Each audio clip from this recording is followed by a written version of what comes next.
श्री गणेश गीता। ओम नमः शिवाय। ओ गम गणपते नमः। भगवान श्री कृष्ण ने कुरुक्षेत्र के मैदान में गीता उपदेश दिया था।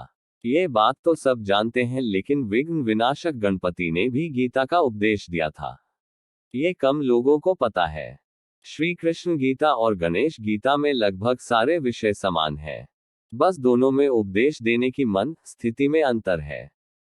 भगवत गीता का उपदेश कुरुक्षेत्र के मैदान में मोह और अपना कर्तव्य भूल चुके अर्जुन को दिया गया था, लेकिन गणेश गीता में विघ्न विनाशक गणपति यह उपदेश युद्ध के बाद राजा वरेण्य को देते हैं।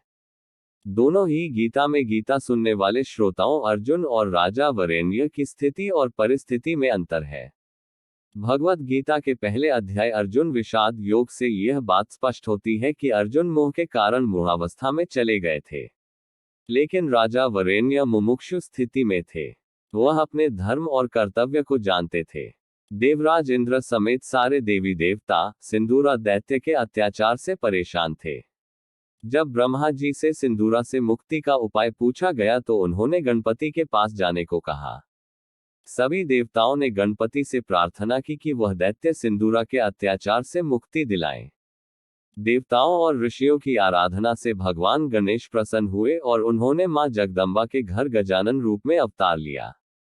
इधर राजा वरेण्य की पत्नी पुष्पिका के घर भी एक बालक ने जन्म लिया, लेकिन प्रसव की पीड़ा से रानी मूर्छित हो गई और उनके पुत्र को राक्षसी उठा ले गई। ठीक इसी समय भगवान शिव के गणों ने गजानन को रानी पुष्पिका के पास पहुंचा दिया, क्योंकि गणपति भगवान ने कभी राजा वरेण्य की भक्ति से प्रसन्न होकर उन्हें वरदान दिया था कि वह उनके यहाँ पुत्र रूप में जन्म लेंगे। लेकिन जब रानी पुष्पिका की मूर्छा टूटी तो वो चतुर्भुज गजमुख गणपति के इस रूप को देखकर डर गई। राजा वरेण्य के पास ये सूचना पहुंचाई गई कि ऐसा बालक पैदा होना राज्य के लिए अशुभ होगा। बस राजा वरेण्य ने उस बालक यानी गणपति को जंगल में छोड़ दिया। जंगल में इस शिशु के शरीर पर मिले शुभ लक्षणों को देखकर महर्षि पराशर उस बालक को आश्रम लाए।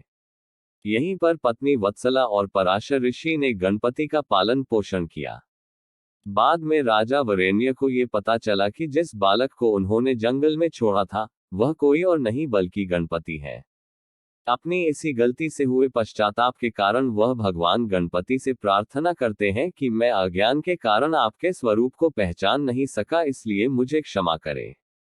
करुणामूर्ति गजानन पिता वरेण्य की प्रार्थना सुनकर बहुत प्रसन्न हुए और उन्होंने राजा को कृपापूर्वक अपने पूर्वजन्म के वरदान का स्मरण कराया। भगवान गजानन पिता वरेण्य से अपने स्वधाम यात्रा की आज्ञा मांगी। स्वधाम गमन की बात सुनकर राजा वरेण्य व्याकुल हो उठे, अश्रुपूर्ण नेत्र और अत्यंत दीनता से प्रार्थना करते हुए बोले, कृपा में मेरा अज्ञान दूर कर मुझे मुक्ति का मार्ग प्रदान करे।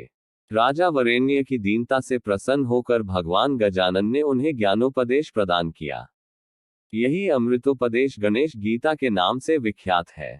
श्रीमद् भगवद गीता के 18 अध्यायों में 700 श्लोक हैं, जबकि गणेश गीता के 11 अध्यायों में 414 श्लोक हैं। सांख्य सारार्थ नामक प्रथम अध्याय में गणपति ने योग का उपदेश दिया और राजा वरेण्य को शांति का मार्ग बतलाया। कर्मयोग नामक दूसरे अध्याय में गणेश जी ने राजा को कर्म के मर्म का उपदेश दिया। विज्ञान योग नामक तीसरे अध्याय में भगवान गणेश ने वरेण्य को अपने अवतार धारण करने का रहस्य बताया। गणेश गीता के वैध संन्यास योग नाम वाले चौथे अध्याय में योगाभ्यास तथा प्राणायाम से संबंधित अनेक महत्वपूर्ण बातें बतलाई गई हैं। योगावृत्ति प्रशंसन योग नामक 5वें अध्याय में योगाभ्यास के अनुकूल प्रतिकूल देशकाल पात्र की चर्चा की गई है।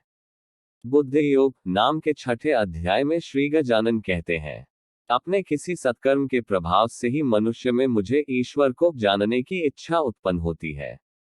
जिसका जैसा भाव होता है उसके अनुरूप ही मैं उसकी इच्छा पूर्ण करता हूँ। अंतकाल में मेरी भगवान को पाने की इच्छा करने वाला मुझ में ही लीन हो जाता है। मेरे तत्व को समझने वाले भक्तों का योग क्षेम मैं स्वयं वहन करता हूँ।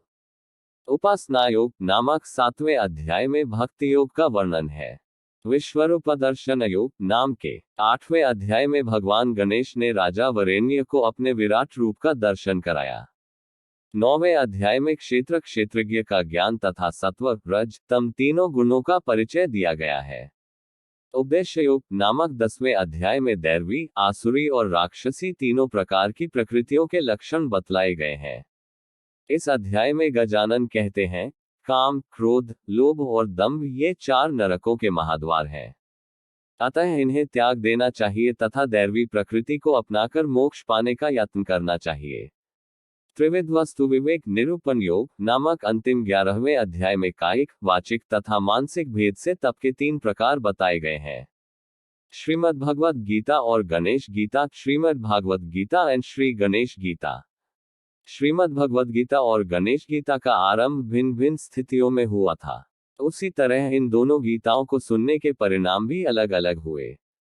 अर्जुन अपने क्षत्रिय धर्म के अनुसार युद्ध करने के वाय लिए तैयार हो गया, जबकि राजा वरेण्य राजगद्दी त्याग कर वन में चले गए। वहां उन्होंने गणेश गीता में कथित योग का आश्रय लेकर मोक्ष पा लिया। गणेश गीता में लिखा है, जिस प्रकार जल जल में मिलने पर जल ही हो जाता है, उसी तरह श्री गणेश का चिंतन करते हुए राजा वरेण्य भी ब्रह्मलीन हो गए। गणेश गीता आध्यात्मिक जगत का दुर्लभ रत्न है।